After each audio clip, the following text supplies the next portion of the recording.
వచ్చినప్పటికీ సంతోషిద్దాం. కొత్త రచయితలు ఎంతమంది వచ్చినా ఆహ్వానిద్దాం.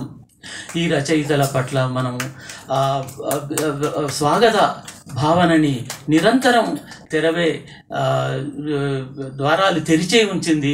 ఇప్పుడు మరింత ఒక కార్యక్రమంగా ఒక అవసరం రీత్యా ఆ కొత్త కవులని మనము తప్పనిసరిగా ఆహ్వానించుకోవాలి. ఆ ఉడుకు రక్తం, ఆ సలసల కాగే కలం, అదే సిరా మనకు చేరవలసిన అవసరం ఉంది.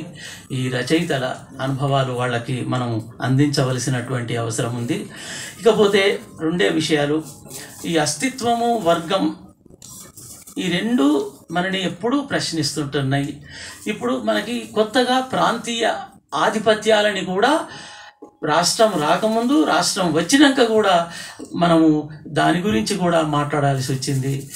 కాకపోతే ఈ అస్తిత్వ భావన వల్ల మనకు కొంత సాహిత్యం పలచన పడిందా, గట్టిపడిందా, అది కూడా మనము ఆలోచించాల్సిన అవసరం ఉంది. మనం కొత్త మేనిఫెస్టో, ఇంతకు ముందున్న రొటీన్ మేనిఫెస్టో నుంచి కొత్త మేనిఫెస్టో వైపు దారి తీయాలి.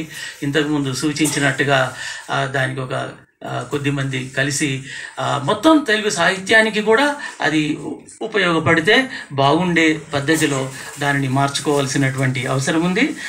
ఆ తర్వాత ఈ ప్రాంతీయత, వర్గ అస్తిత్వాల నుంచి మనము తెలుగు సాహిత్యాన్ని ఇంతవరకు చూడనటువంటి శ్రామిక వర్గ సాహిత్యం, వృత్తి సాహిత్యం, ఆ తర్వాత అట్టడుగున ఉన్నటువంటి వాళ్ళ మూల సాహిత్యాలని కూడా పునాది చేసుకోవలసినటువంటి అవసరం ఉంది.